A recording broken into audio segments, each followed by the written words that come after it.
A few moments later. Hai semua, perkenalkan saya Lesti Febriani dari S1 Farmasi dengan nomor induk mahasiswa 23110021. Jadi video kali ini tugas dari mata kuliah Kewarganegaraan dengan dosen pengampu Bapak Hendra Sudrajat SHMH pada hari ini tanggal 28 April 2024. Saya akan menjelaskan teori konstitusi Nusantara sebagai suatu teori baru yang ditemukan pada tahun 2016 di Malang, Provinsi Jawa Timur oleh Dr. Hendra Sudrajat SHMH sebagai peraih rekor muri doktor hukum tata negara termuda di Indonesia dengan lulus cum laude tahun 2011 dan saat ini menjabat sebagai wakil rektor satu Universitas Kader Bangsa. Apa sih teori konstitusi Nusantara itu? Jadi, teori konstitusi Nusantara merupakan teori yang menjelaskan mengenai konstitusi dan peraturan perundang-undangan yang berlaku di masa lalu, yakni pada masa kerajaan dan kesultanan Nusantara, dan berfungsi sebagai nilai dan keteladanan berkonstitusi dalam kehidupan berbangsa dan bernegara saat ini. Dalam teori konstitusi Nusantara memiliki bahasan yang berhubungan dengan mata kuliah kewarganegaraan karena salah satu pembahasannya adalah terkait dengan konstitusi negara baik secara tertulis dan tidak tertulis. Adapun komponen teori konstitusi Nusantara atau teori Nusantara list constitution stage of culture sebagai berikut. Yang pertama, people habits atau kebiasaan masyarakat. Pada keemasan Nusantara terdapat kehidupan masyarakat yang memiliki tradisi dan kebiasaan para pemimpin di masyarakat kala itu. Kebiasaan para pemimpin dan tokoh masyarakat sebagai suatu cerminan keteladanan dalam bermasyarakat.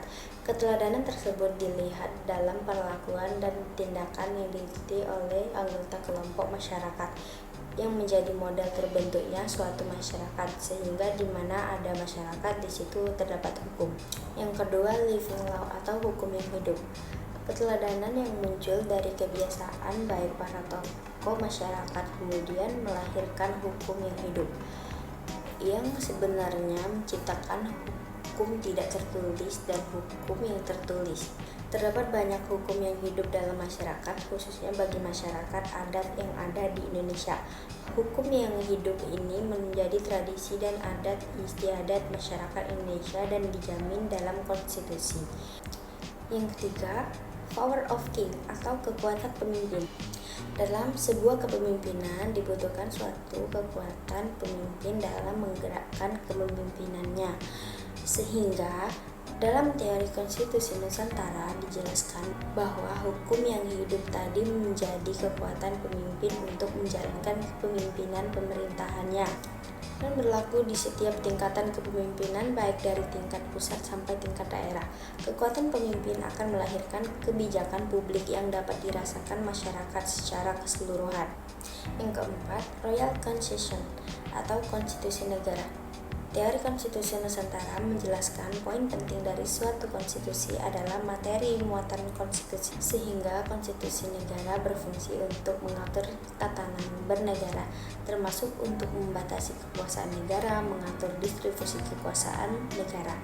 Konstitusi negara terdiri dari konstitusi tertulis dan tidak tertulis. Yang kelima, Archipelago Teritori, kewilayahan Nusantara atau kedaulatan negara. Teori konstitusi Nusantara memberikan penjelasan bahwa kedudukan kewilayahan Nusantara sangat penting.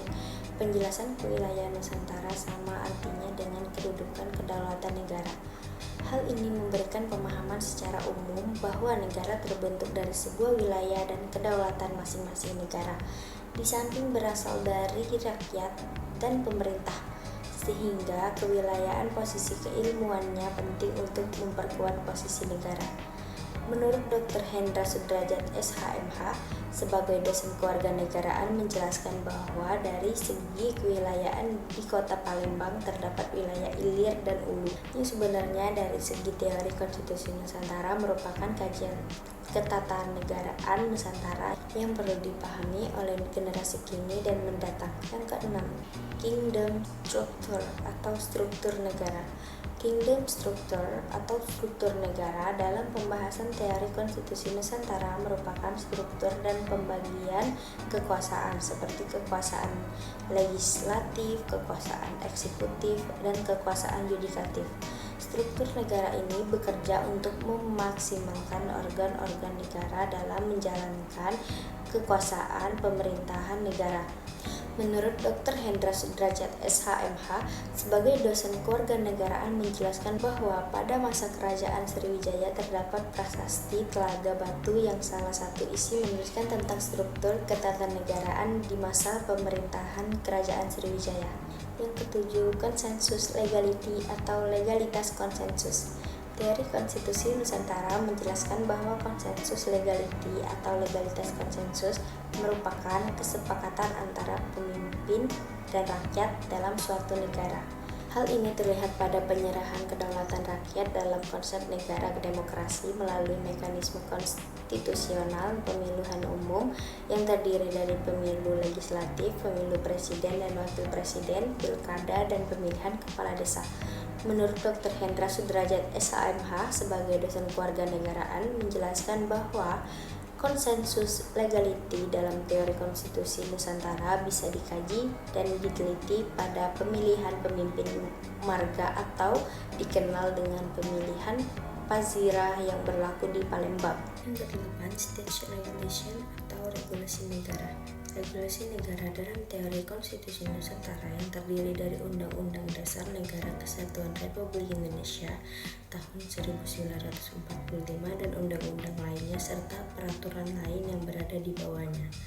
Sehingga sebagai bagian dari kategori state regulation dalam kajian teori konstitusi Nusantara, menurut Dr. Hendra Sudrajat, SHMH, sebagai dosen kewarganegaraan menjelaskan bahwa di masa kerajaan Palembang terdapat regulasi kerajaan yakni Undang-Undang Simbur Syahaya yang ditulis dan disusun oleh Ratu Sinuhun. Dan yang terakhir, value transformation atau transformasi nilai.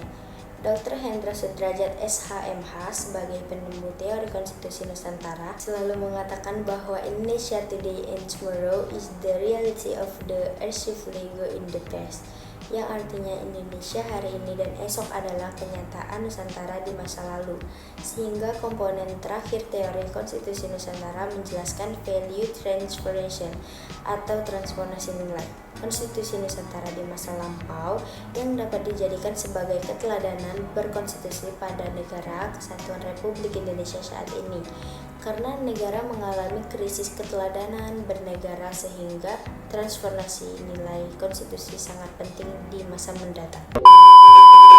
Demikian penjelasan dan pembahasan teori konstitusi Nusantara dari saya sebagai tugas mata kuliah kewarganegaraan yakni konstitusi. Terima kasih, bye-bye.